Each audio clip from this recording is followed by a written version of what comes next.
to Unapologetically Fierce with Faith, brought to you by CKJ Live. This is a safe place where my beloved tribe members and I put anything and everything on the table and dish the unfiltered tea. We are not just a podcast, we are a movement. So get your favorite beverage on hand and enjoy the show. Hello, everyone. My name is Kerri, and I want to thank you for joining us today on this Super Wednesday. We're continuing our Vision Board series, and last week when you joined us, we heard Myrna's story about fitness. This week, I want to talk to you about being financially free. We need to understand that health is also wealth. But hey, ladies, welcome. What's up? Hi. Hey, ladies. Hi, how's everyone doing today? Doing I'm good. pretty good. Good. I'm so glad. Well, I want to tell you guys my financial story. Here's a little background about me. I've been working since I was 15 years old. And it's a hard reality when you look in the mirror as a 46-year-old woman and realize that time is ticking. You know, I realized a few years ago that I can't depend on a job to get me where I want to go. But my urgency may be a little different than yours or different than the listeners. It's a rude awakening to me when you bust your butt every day, only to get a smaller performance raise or an annual increase. And, you know, that doesn't really do that much, right? It keeps you kind of where you are, pretty much in bondage. Back in 2008, I started getting the entrepreneurial bug. You know, the stock market had crashed, the housing bubble had burst. My husband had just finished college, and we had a newborn baby, and I didn't want to go back to work. So I figured with his skills and my business acumen, we could pretty much get into real estate and start flipping houses. I mean, it's ideal for Georgia, perfect actually for this environment. But we didn't have the capital nonetheless, and it didn't happen. But the fire was started. I did stay home with my baby for 4 years, and I went back to work in 2012 when she started pre-K. So I was doing the full-time hustle and bustle for years, you know, trying to climb the ladder, as they say. And I did it for many years with that thought until that light bulb went off again. So fast forward to 2018, which was 10 years later. And that's when I began to commit to being financially free. So this time it was more because of my son. He was entering college, and I knew that when he graduated, I wanted him to have an easier road than I did. I didn't really want him knocking on anyone's door and begging them for a job. So I thought to myself, what is this young Black man going to do? Like, where does his opportunity come from? How much are they going to pay him? Because I know for a fact he's very expensive, right? Very expensive. I remember when I graduated college, and we're talking back in the 90s, my wish list was to make $50,000. Back then, that would have been probably top billing for a college grad. But my first job paid a lot less. I won't even say what it did pay, but I was devastated. But fast forward today, I want everyone listening to know that you're not too old, and it's definitely not too late. Before I fast forward into the future and what we can do to make changes today, I want to know what you guys learned about financial decisions when you were growing up, because everything starts at home, including a healthy financial being. So, yeah, I'm curious. I'll start with this one. So this is Myrna talking. I've shared a little bit about my backstory, about my family, but we really didn't grow up well-to-do. I mean, from what I saw from my parents, it was there was always a struggle there. My dad was, blue-collar worker, superintendent for years. Excuse me for clearing my throat. So what I learned from my mom, seeing this, was like how frugal she was. I wouldn't say my mom was cheap, because she can be really generous with what she has, but frugal in the sense that she understood the value of something. So I'll give you a quick example. Like, if we could get something at the dollar store that's available somewhere else, she's going to get it at the dollar store. Right. It might not be the same brand. It might not look as pretty, but if it works the same and does exactly the same thing, why wouldn't you get it at the dollar store? And that's something that she really instilled in me. I'm not really into name brands, material things to begin with. And that in turn has kind of been passed off to my children. They love thrifting. my girls can, I mean, I'm not trying to say that we're like well-to-do and just have all this money, but my girls can really shop wherever they want. And yet they like hitting the thrift stores and the clearance aisles. It's almost a game. So we're exactly those kind of people, like my mom is, that you'll compliment her on a dress and she'll say, thanks, I got it for $6. Like, we're proud of that. Like, that's an achievement. It is. But that's kind of what was modeled for me. It was like understanding the value of the dollar, of what this item is worth. And then, you know, trying to, you know, find a way to do it in an affordable way so that you can still have what you want, but not have to break the bank doing so. We just weren't people that liked flashy things or anything like that. That was instilled in me. And I think I like to think I like nice things, but that's not like the be all and end all for me. Thank you. For me, growing up, like, I don't think I understood finances until I was probably a lot older, because my parents, and especially like when it became just like my mom, she wasn't the type to do things like that in front of me. Like, any conversations that they had about money were typically had in private, to the best of my knowledge, because I was never like around for it. But I know that things were always taken care of. I know, like, you know, we never had like, you know, thankfully, like the lights cut off or got, you know, evicted or anything major like that would have alerted a child to know that, like, hey, you guys are suffering from money and things like that. And my mom is kind of like Myrna's mom, but maybe like on a different level. Like, my mom, like me, is all about like the name brand and the nice things, but she knows where to get them, like, for a lot less, you know? So like, my mom's the same way. Like, she's like, you know, like, oh my gosh, you're wearing these Michael Kors shoes. And she's like, yes, thank you. But like, you know, we found them at TJ Maxx, you know, we're not paying like the retail price for them. So I know that she's always been smart with money. But it's not a conversation that we grew up having until I was old enough to contribute to the household. And when I say contribute, I mean, you know, when I had my own job, because my parents were like, you know, I wasn't working until I was like, you know, I decided to work on my own, which was in college. So I was probably like 19, 20 when I started working. And it was like, you know, I took it upon myself to be like, okay, Mom, I'll pay XYZ bills just to help out. So then that kind of became the conversation, but it wasn't something that we discussed growing up, because I guess she didn't feel like it was, I guess, a child's place to be involved in the finances or whatever reason. Yeah. Very, very good. I think mine is an interesting story. Growing up, like, I never really had a sense of, you know, the cost of stuff until I was like going to college.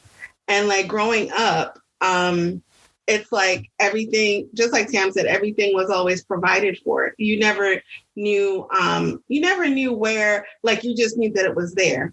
And then my mom was a single mom. So, and she's a nurse.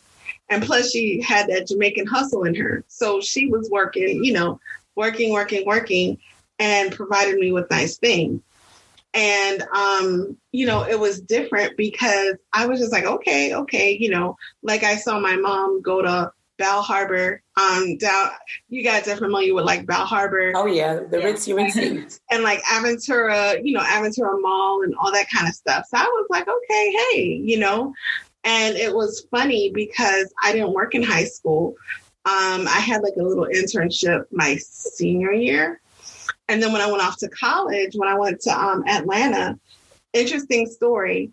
I actually went to the ATM because my mom had given me an ATM card. And I was excited. I was like, okay, I have my ATM card, but I never used one before. And so I remember, like, I would take money out like every Friday, or I would think, I didn't know how to use an ATM card. So I would just take out and just no money was going to come out. It was so interesting that, like, even back in high school, when I was going to like this affluent school where kids had trust funds and stuff, you know, all that kind of stuff. I asked my mom one day, I said, do I have a trust fund? She was like, I trust you fund your way to college. You know, like, you know, these kids, you know, they have like trust funds and stuff like that. But back to the ATM story, I remember like I was taking it out. I was taking it multiple times because, you know how it was, Kerri, on campus. Like, we would go to like the underground, you know, Lenox. Absolutely, the Wachovia ATM. Absolutely, ATM. Just that was the one. And I remember, like, it was my 18th birthday, or like around my 18th birthday, my mom came, and she was like, and she surprised me. I didn't know she was coming, and she took my card away from me. And I was just like, what do you do? And then she's like, we're going to open an account. You're going to open an account at Wachovia. And I'm going, going to teach. And by the way, like I've left home and like my mom had started an investment club, Okay. So That's I'm awesome. like, wow, you started this after I left. The only thing I knew about finances growing up is like, again, I'll throw out another term like Susu, a partner. That's it. Right. Very familiar. Yes. When people collectively put their money in. Yes. And, and they take turns because it was, we couldn't take loans. So we would kind of do it amongst ourselves. Yes. But definitely amongst people, because you don't want anyone to run with the money. Absolutely. That was kind of like my story. It was kind of funny. So, yeah, it was interesting. I did not learn until an adult, until that day that I opened up my account at Wachovia. And I knew that I was the only one putting money in. So I couldn't take it out all the time. How about a reality check? That's hilarious. So I love it when you ladies go first because you really helped to shape my story and add in a lot of different points that I wouldn't have. So let me start with Myrna. Very similar. My parents weren't necessarily frugal, but they were smart with money. We weren't the name brand family. Like we're not buying Gucci or any of that stuff. I didn't even know what red bottoms were a few years ago when my friends were talking about it. I was so confused between Louis Vuitton and I think Louis Vuitton. I was like, I'm not getting why you're pronouncing it like that. Anyway, so no name brands for us either. My mom was a coupon clipper. But she was a shopper, and that's something I'm not. So from my parents, what I was really taught was open a checking account from Citibank, which is hilarious. Open a checking account. They bought CDs. They did have saving bonds, and they had a savings, but they struggled at times. But I never knew. I never felt it. They never talked to me about it. But I just know they did put me through college.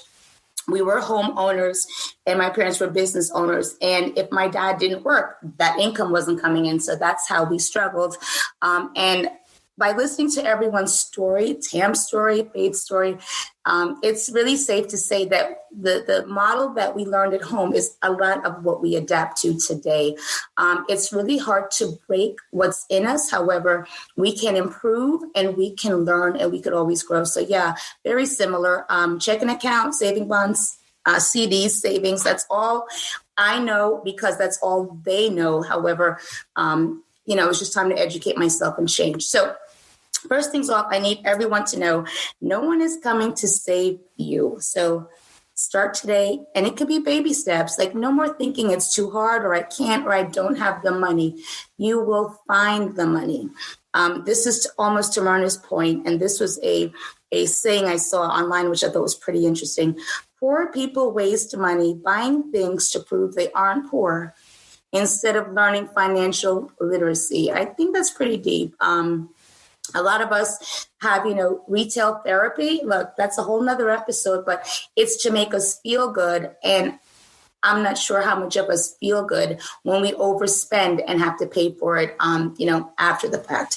So let's talk about investing in our future and pretty much teaching the youth, because finances is something, the earlier you grab it, the better it is. And if we don't learn this financial history or education, the wealth gap is going to continue to grow wider and wider.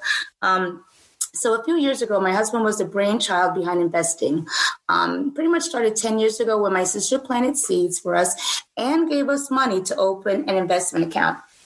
So we started to learn, and he really took it and ran with it. So the investing bug hit him later, but nonetheless, it really did hit him. He was 41 and I was 36.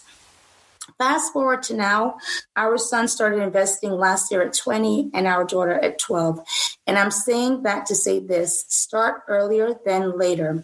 It's better in the beginning with a few dollars, and it adds up. Just put it away and don't even think about it. My children will reap more rewards and more benefits than we ever will. They will have 20, 30 years ahead of us. So their head start is really a major leap, but I do consider that to be an improvement for the family. And please know, I don't purchase high-end stocks anymore. I do have some Apple and a few other larger name stocks, but I will no longer purchase anymore. I'm into penny stocks now. To me, it's about the quantity and not so much the quality, even though I recommend having a diverse portfolio. Definitely a mix of stable companies and new and upcoming companies that have a lot of potential. Look for the trends. For instance, the new next best thing.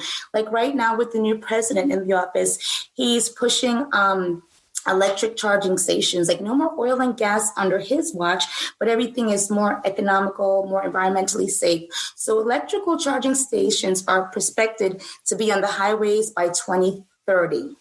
And for instance, I recommended my son buy into that. Instead of me buying 10 or 20 shares of a stock, now I purchase 500,000 shares, sometimes a million shares. And guys, I'm spending less than $200. So my portfolio has about 2 million shares. And there are all kinds of different stuff from hemp to vape. Don't judge me on the vape, to all kinds of different stuff. And my husband has millions of shares.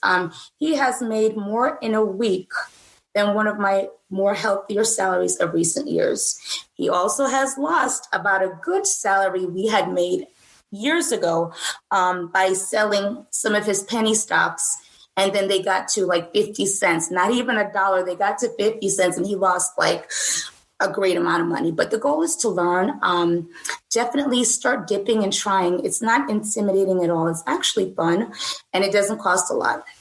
So when we think of multiple streams of income, definitely know your worth and then add some more. Your 9 to 5 might not bring in enough money. And I read something that said, if you can count your money, you're not making enough. So ladies, have you thought of making extra money? This is Myrna talking again. I think if I'm honest, yes, it's always somewhere in the back of my mind, just simply because I lived most of my adult life relying on my spouse's income as a stay-at-home mom and then returning to the workforce, but being like years behind where others are, women my age are in terms of, career and stuff like that. And now with an impending divorce and what that means financially and how much I'm having to adapt to being the breadwinner of my household as the new head of the household.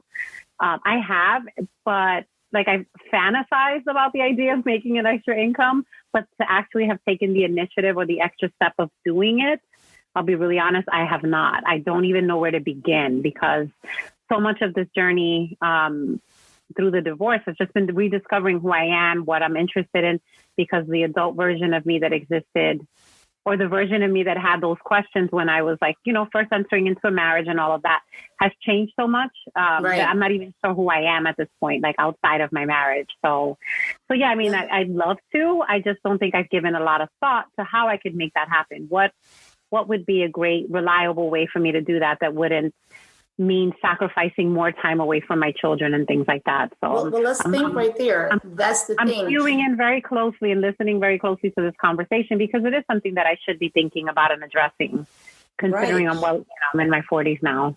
Well, number one, think of what you're already doing in your spare and free time and think of what you already love that won't feel like it's a burden or a job and find ways to use that to make your money. It may be a lot of different things. It may involve fitness. It may not. It may be a book. It may have an extracurricular activity. It may be selling some items, but there are a lot of things out there. And I'm actually going to give some tips. If none of those resonate with you, it may be as simple as cutting back on your cable bill or your car insurance and then just using that money to invest in some stocks for yourself and just sitting and holding it for the next 10, 15, 20 years. Little things like that. But yeah, definitely multiple streams of income is the key that I can attest to. And a good place to figure out what your amount is to think of how much money you need in your emergency fund. How many children do I have? What am I trying to do? Where am I in life? And what am I going to need to make me, content and peaceful? Ladies, anyone want to chime in on extra money? I'm trying to currently right now with my husband working on an idea that I have to get us another stream of income, as he calls it, like a side hustle. Like my husband has always been a very side hustle oriented person. When we were teenagers, he was a kid selling, candy bars to the other kids in school and trading is like his sports card. And now as an adult, it's transitioned into him owning his own business and still doing like things on the side. He has maybe like 3 or 4 things that he does on the side, aside from his job, to bring in income. And I hate feeling like I'm like not contributing. So like I'm actively in the process of doing that, because he's like, look, if during this time frame, like you haven't found a hustle, you're not a hustler. And I'm like, well, I don't want to not be a hustler. He's hilarious. Yeah. So he's my guy and he sounds Jamaican. Yeah. So we're working on that right now. So I do have something, once it gets a little, further along, I'll probably bring it up here in conversation and stuff. But yeah, I am working on something to bring us that extra source of income to, amp up our savings and whatnot. Excellent. Very good. So with that being said, there's a few things that we can do. Definitely like pull your credit report. Go to annualcreditreport.com. Pull your credit report from each of the bureaus. See where you are. Dispute if some items need to be dropped off. Raise your credit score in real time. And that's tip number 1. Definitely make sure you have adequate life insurance. It'll change your family's life.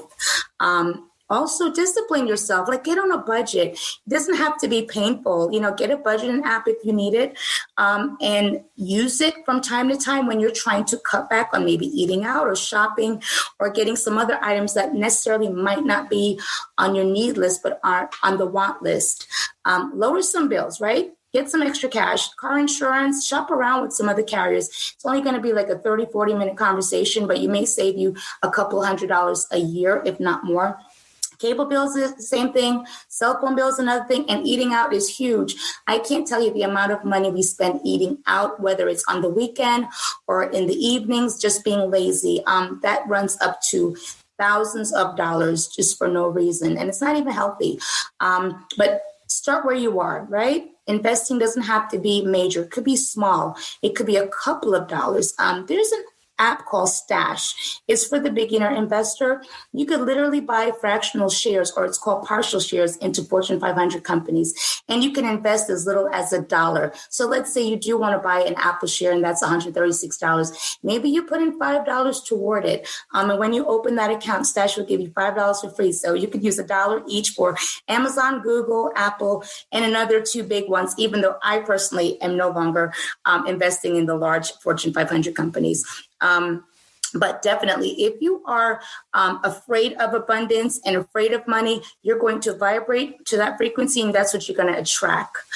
So definitely tune into the energy you have and what you want to manifest in your life. And if you change the way you think about money, you'll be surprised how your mindset about money becomes more positive and less about poverty or hardship, or more about receiving and gratitude and attracting opportunities. And that'll eventually change your life.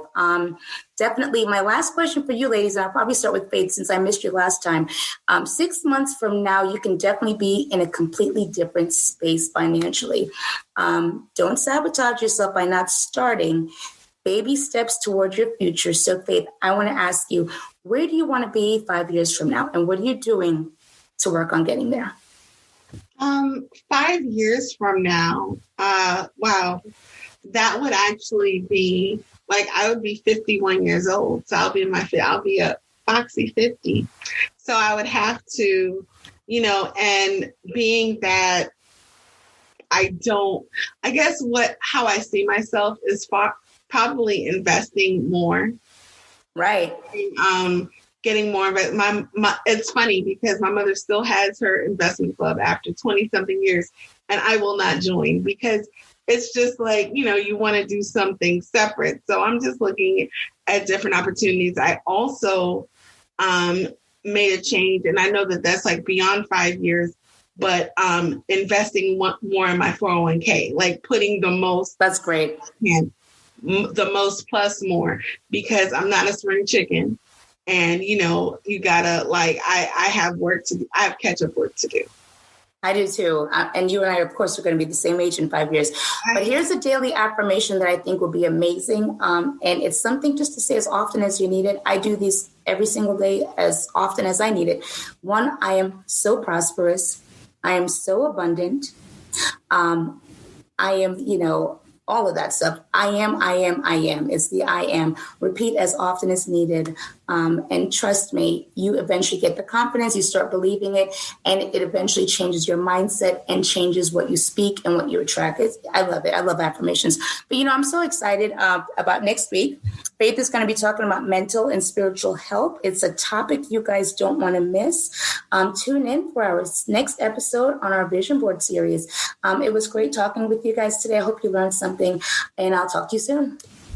Bye. Hi, ladies. Bye, guys. Thank you for joining us at Unapologetically Fierce with Faith, brought to you by CKJ Live. Come back and visit again to hear more of the unfiltered tea that we are ready to dish. And remember, we are not just a podcast, we are a movement.